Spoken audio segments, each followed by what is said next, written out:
All right, you guys. Sorry, I forgot about my doctor's appointment tomorrow, but hopefully this will keep us up to date and on track.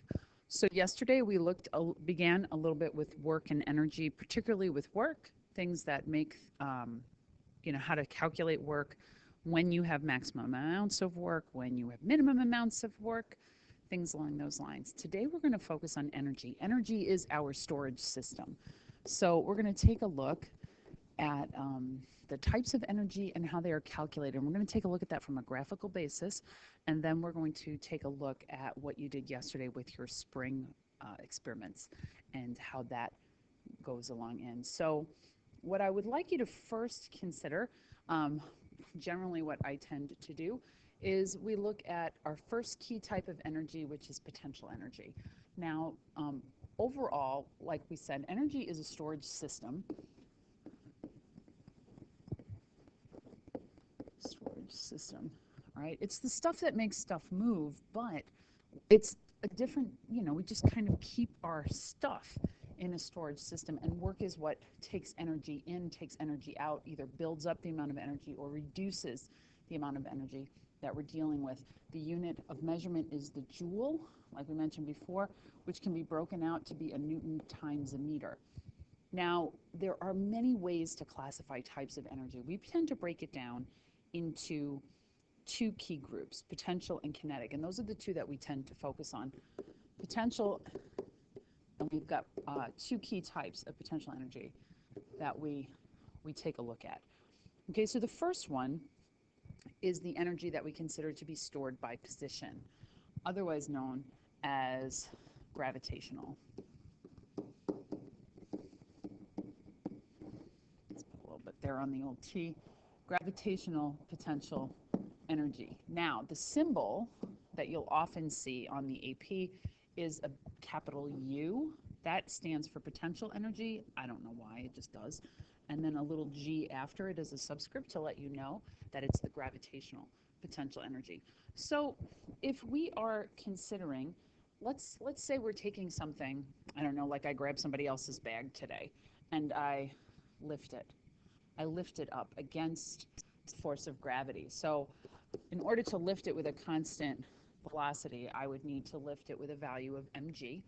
And the distance that I'm going to move that up, I'd consider that to be the height. If I was going to graph that, I'm going to put F on the y-axis. I'm going to put x on the f-axis, or on the x-axis. I can't talk today. All right, so what would that look like? Take a second and think about it. All right, that's a constant value, isn't it? So you would have a graph that looks rather like this. That makes sense. Now, like we said, the force, that's going to be the same thing in this case as mg. And then I'm going to figure that this is actually the value, that's my height of something moving right along.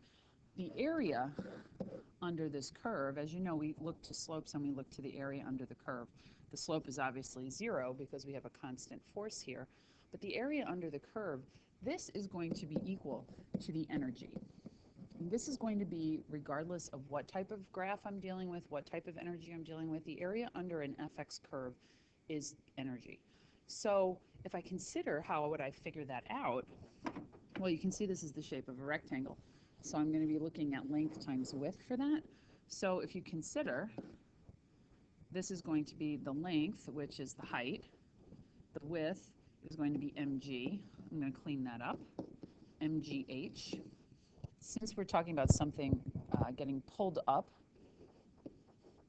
against the force of gravity, that is going to be the same as my gravitational potential energy. So this is my formula for gravitational potential energy. Whoops, I kind of knocked that one out there. But there we go.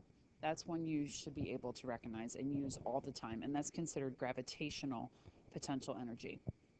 Our other type of potential energy is spring potential energy. And you know what I realized is I put our stuff here. I put it on the third page. I don't know what I was thinking about there, but we'll just have to go a little bit out of order and take a look at spring potential energy. Luckily, you're going in order as you write, but I I can just flip back and forth. So let's look at what happens with the springs. Now, I realized as I was taking a picture and uploading this, you know what? I did pretty well here, but then I made a mistake on every other one that I had. I mean, I'm surprised you guys didn't stop me, right? I should have 24 newtons per meter times x plus 0.1 newtons. I forgot to put the x in. I forgot to put in the x value. You guys do this all the time, and I criticize you for it. And look at that, I even did it myself. All right, so I'm just going to throw some x's in there so that when we analyze this, it'll make a little bit better sense. Now, we were kind of taking a peek at this before the bell rang, and in asking to compare what would be the toughest one to stretch, red or green. And we figured out that this one is going to be a tougher spring to deal with because it requires 49 newtons of force to stretch it per meter compared to 24 newtons of force to stretch per meter. However, for all of you, I am willing to bet that your graphs, regardless of what your slopes turned out to be, they were linear. Now this is nothing like, if you notice, it is not very similar to the FX graph for gravitational potential energy where the force was constant. This one's changing. My force is changing as my stretch is changing. That's kind of crazy. This value here, which as you can see was pretty consistent for the two reds. We didn't have a whole lot to choose from here. Everybody else just did one each, so we're going to have to assume they were correct. This value, this slope, it changed. And by the way, of course, if you did the math, you would actually, converting it to meters, it would be 39. But you can see as the colors changed, the slopes all changed. This is some property of the graph, or of the spring, sorry. This is a property of the spring that is somehow about, well, in this case, the color of the spring. But when you're dealing with the spring, depending upon what the spring is made of, how many coils there are, and all that kind of stuff, it does change this value. It does change how much force it takes to stretch the spring out. This is a value that we call K, the K value for a spring. And K for physics usually means constant, and it does in this case as well. All right, but what you noticed when you did this is that you had force equals this K value times the X each time. Now I'm going to tell you right away that the y-intercept really is not needed. If you consider what it's supposed to stand for, right, it is the value of the force when you are not stretching the spring. And lo and behold, that should be 0. And for many of you, it was awfully close to 0, especially right there. What I saw in the 5th hour class is we had values above 0 and values below 0. So I kind of like that because then it's like, the value should be 0, but you notice that you're going above and below. So that's kind of nice. 0 is within that range. But the bottom line is that when we have a spring, what we see here is this relationship. If we take out the y-intercept, which we can, we see this relationship. And this is known as Hooke's law, and it's kind of important. We're going to relate this to energy in just a minute. Okay, Hooke's law, by the way, when it is written traditionally, there's a negative sign here. The negative is about direction. So you have to be careful because what many folks, they want to shove it in there and they're like, where'd it go? It's gone. All right, but this is telling me about the direction of the force. And if you remember yesterday when we were talking, I was saying, look, the more you stretch it, the more it wants to restore, but it always wants to restore back to where it was in the opposite direction. So that's why it's negative. But when we do the math, we often just drop the negative out because it's only directional. So don't let that throw you. Don't let that like, oh, well, this is negative, so look what happens to this calculation. No, no, no. It's only because it is a negative direction. All right, this K, that is my spring constant, and that is unique depending upon the, whoop, I spelled that wrong. Let's try that again. That's what I get for trying to talk and write and look through my cheater glasses all at the same time. All right, so that's my spring constant. The unit for that, as you noticed, is newtons per meter. This is my stretch, not my length, but the change. This is the stretch. And the stretch should also be in meters, and I think you recognize F, that's force, and that should be in newtons. We got that one. All right, so Hooke's law, not every spring, not every elastic object functions using Hooke's law, but when it does, it's awfully handy. I'm not gonna lie, it is awfully handy. Okay, so let's consider, shall we? We've got F equals kx. Again, I'm gonna just, you know what? I'm gonna go back to a different color here. Let's get rid of that just for some coordination here. All right, let me work with this one. I know F equals kx. All right, let's talk about that area under the curve. As we know, the area is going to be energy. And so we want to know the energy of a spring. So I like that shape. That is a triangle, right? So let's say that the energy equals, actually, no, wait, scratch that. Sorry, I don't mean to keep making you erase so much. But this is a potential energy. It's a stored energy within the spring. So it gets a U and a little S for spring. So potential energy of a spring. That's the area under the curve. And we know that that is 1/2 base height because it's a triangle, correct? So 1/2, what is along the base? X. What is along the height? Force. Okay, it's not generally written that way. It's not wrong, but it's not written that way in general. So what I'm going to do is I'm going to take this and I'm going to put it right there. And then I'm going to end up with my expression for the energy of a spring. All right, so the standard way we describe it is 1/2 kx squared. So again, the k is your spring constant, the x is your stretch. It is not your length, it is your stretch. But if you do 1/2 kx squared, that is your spring energy for a stretched or a compressed spring. And actually, if you think about that, I think that makes great sense, considering that my force is continuously changing as I go here, which is unique to springs. It's kind of an interesting and, strange little thing going on there. Okay, so what I'm going to do next is I'm going to go back. And go back to the first page. All right, so when we looked at our potential energy here, let's take a look. We've got our force that's constant here, and we're doing our area under the curve, and that's a pretty little rectangle. And then when we did this one, well, it wasn't a pretty little rectangle, but it was an awful pretty triangle, right? That's a nice geometric shape. So what happens if you don't have a pretty geometric shape? Like, that's your shape. Oh God, what do we do now? This is going to be a problem. Okay, well, I'm willing to bet you have an idea of what we're going to do now, at least a little bit. And I know you're probably all looking around going, I don't know what she's doing here. No idea. The energy is still the area under the curve, but now, since it's not a nice geometric shape, this is when our friend calculus comes along. Now, I'm not saying that you know how to do the calculus for this yet, but recognize the need for the calculus here is what I'm going for.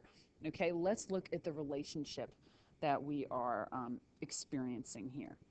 Okay, that's the key thing. We want to find the area under the curve. So the way that we write this, the way that we're going to have this, okay, we're going to say this is either going to be the work, or you could say it's the energy. And it could be the potential energy, or it could be, we're going to do kinetic energy in a few minutes. All right, but what we're doing, we're taking that area under the curve, and we are going to, so to do that, we need the integrand. All right, we need our integrand, and we are taking the area of force with respect to distance. I don't know if we need those parentheses, maybe we don't. All right, but I am taking the area under the curve of force with respect to the distance, or the position. Okay, this is important because when we do the next unit, when we're doing momentum, you're going to see this relationship again, except instead of x, you're going to see t, and it's going to have to do with momentum, and then you're going to mix the two up. All right, it is fx dx. All right, so we are taking the area under a curve, and we're either, it depends on what you're trying to find, but these really can be equivalent quantities. So it could be the work, or it could be the potential energy, or it could be the kinetic energy. But recognize for now the need for the calculus. If I were to give you an expression and ask you to take the antiderivative, you should be able to do so. If I gave you a graph that looked like that, you might cry. I wouldn't ask you to do that, or I'd give you a computer program to help you out. Okay, so no worries there. No worries there. So our last one here is kinetic energy, and we're going to finish up with that one. We're not going to use the area under the curve for this one. We're going to actually use the idea of work and substitution. Kinetic energy is an easy one, I think, because it's all about movement. It's not about being stored, having energy that's stored, whether it's within a spring or otherwise. And you know, if you're going back, by the way, I just want to point this out. How do you know if you have spring potential energy? Well, first we need a spring if it's not there, or it's something elastic, you know, such as, I don't know, rubber tubing or a slingshot or something like that. It's got to be present. And then second of all, it's got to be being stretched or compressed. I mean, here, we got to be lifting something up off of the ground. It's off of some 0 point. And the nice part about this is we can make the 0 point wherever we want. We do it usually to make the math easy for ourselves, and we'll talk more about that a little bit later. But if you're going to have potential energy, you either need to be lifting something up or you need to have a spring. And if you don't have those and you've got something that's moving, instead you've got kinetic. So there we go. That's how we tell which one we're dealing with. Okay, so this is the energy of motion. Energy of motion. Really straightforward. Now, let me show you how we are going to derive this one. This one's a little bit different. We're going to work with, work. Did you catch the pun? It was so great. What amazing humor I have. All right, so we're going to look at this one, and we're actually going to work with one of our kinematic relationships that we haven't seen in a little while, but hopefully you haven't totally forgotten it. There we go. This guy right here, the one with no time. Okay, now, as you can imagine, D is the same thing as delta x, so let's change that out right out of the gate. Same thing. If I consider, if I'm going to be moving something with a force, it's going to be, really, it's not just going to be any force, it's going to be the net force. Otherwise, it's really not going to be accelerating or changing too much, right? So let's change that out. We know that, that the net force is ma.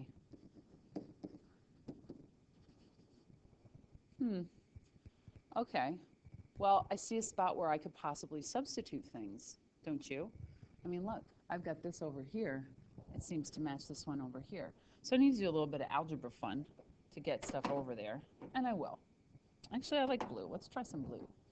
Okay, so if I want to isolate a delta x, first of all, let's get vi squared on the other side.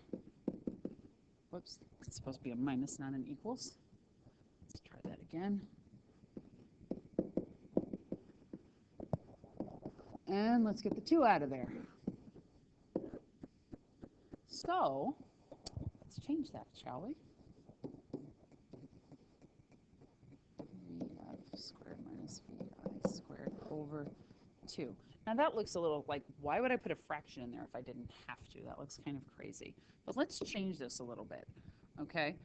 MVF squared 1/2 minus 1/2 MVI squared.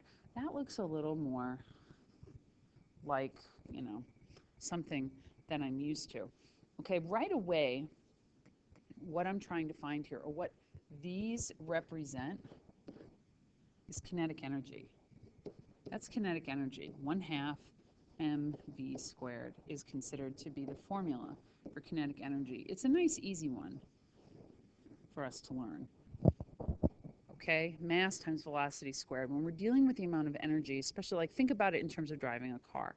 The mass of the car matters, but the speed of the car matters more because look, it's squared.